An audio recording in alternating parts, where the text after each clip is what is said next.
Hello everyone. In the previous lecture, we studied about the preamble to the Constitution of India. Today, we'll be focusing about the structure along with the features of the Constitution of India.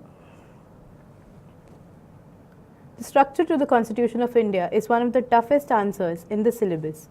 While studying this, the students have to remember that they are not studying the structure but rather a formal story of India. The first article or the first part among the 22 parts covers what will be the boundaries of India. So it goes on to describe in its first article that India is a union of states and union territories. Further explanation of this has been given in the schedule. Now a schedule is just a detailed explanation of an article. So the first schedule also describes the exact boundaries which will be called the territory of India. Further, in the second part, the Constitution describes about the various ways to attain citizenship of India. Part 3 covers the various fundamental rights that Indians will be enjoying from time to time. In the Part 4, there is an obligation put on the states by the Union about a few principles that they have to follow. The students here need not study all the principles, but the most important ones. For example, Article 44 that covers the concept of Uniform Civil Code. The Part 5 comprises of the fundamental duties.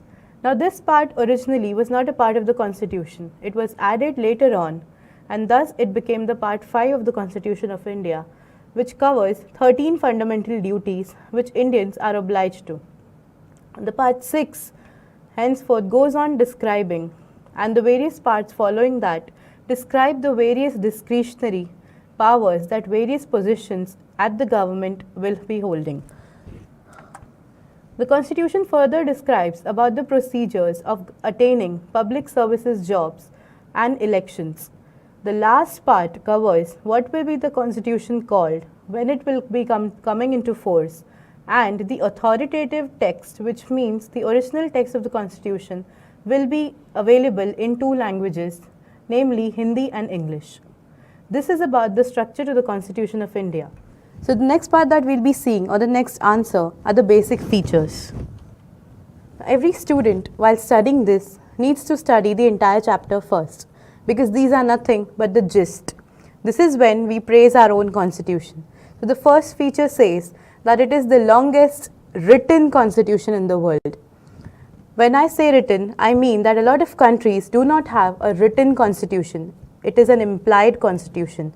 There are some basic rules on which the country governs, and then a lot of people imply those rules in their day-to-day practices and assume that this might be what the constitution says.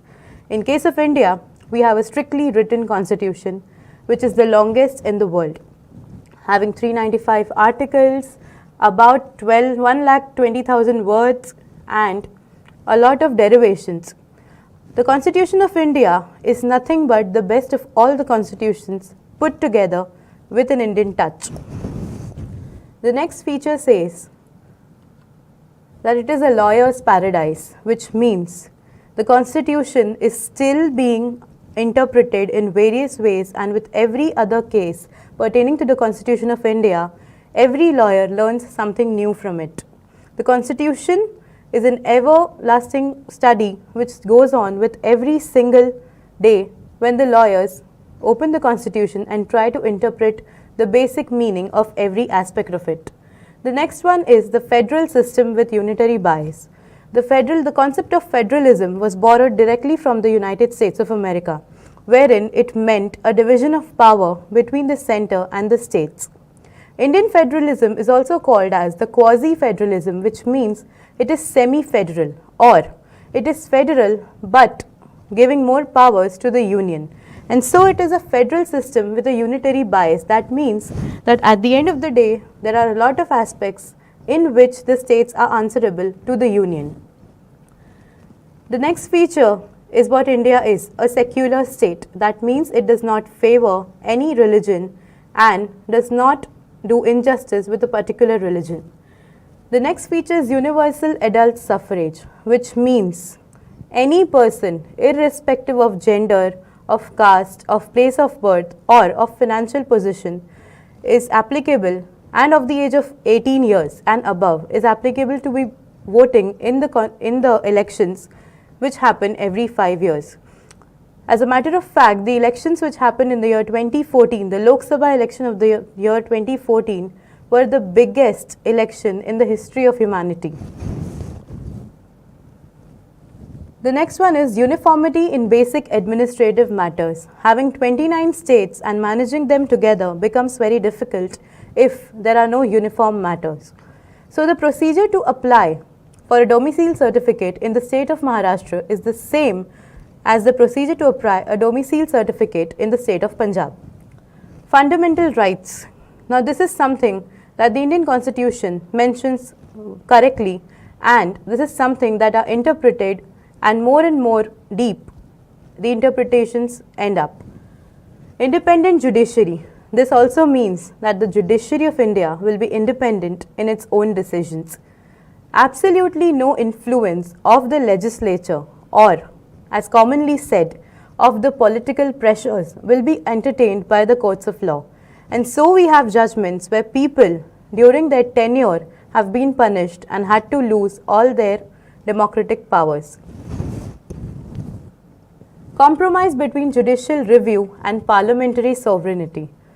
Now, since the Constitution authorizes the judiciary to always stay a step ahead and to be independent, many a times there is a conflict of interest between the judiciary and the legislature. By this we mean that a lot of times when judiciary does what otherwise the legislature would have done, there is a little conflict of interest. This the judiciary does via judicial activism, which means passing those laws for the time being, or which means passing those judgments which pertain to topics which otherwise the legislature would have decided long ago. A classic example of this is considering the transgenders to be the third official sex, which was never done by the legislature, but via judicial activism the transgenders got their much awaited right. The next one is revolutionary in nature. Managing a country with 8 different religions, and where people love their religion and where people love where they belong to, it is very difficult to bring them under the ambit of same administrative laws. And so the Constitution is revolutionary.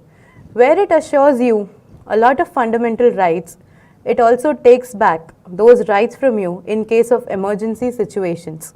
There have been emergency situations in the year 1975 where a lot of fundamental rights, especially the freedom of movement, were taken back by the people, from the people by the governments. More flexible than rigid. Now, a lot of constitutions cannot be amended, which is not the case in India.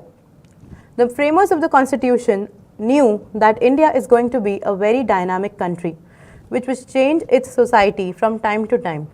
The society which prevailed in 1947 or 1950 does not exist anymore. There is a change in the set of beliefs, in the set of ways people like to function, and so the Constitution has to be amended, which is the official word for changing a few rules from time to time. However, as per the case judgment of Keshavananda Bharati versus State of Kerala, a lot of provisions in the constitutions cannot be changed, which mean that these are the basic features of the Constitution, the basic ideas on which the Constitution was made, and these cannot be changed at any cost. The idea of single citizenship is one of the most important one. I, staying in Maharashtra, have the same passport as my cousin staying in the state of Uttar Pradesh. So this was all about the basic features and the structure of the Constitution.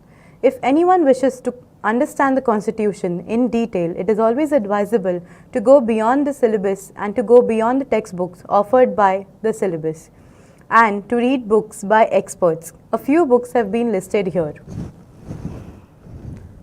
Now, when we talk about Granville Austin, one of the most enthusiastic persons when it comes to the Indian Constitution, has written volumes which describe the various debates that went on in making the Indian Constitution. Along with that, his own review of the Indian Constitution. Another book, as mentioned here, The Introduction to the Indian Constitution, is a must-have for all the civil service aspirants. Now, another book released by the Hall of Parliament itself or by the Lok Sabha Secretariat is the Constituent Assembly Debates, which are the only historical document that have recorded all the debates that made every law existing today. Lastly, I would like to conclude that to understand the Constitution is to get a keen look at the Indian society itself. For the soul of every society lies in its Constitution, the Indian Constitution being the most legendary of all of them. Thank you.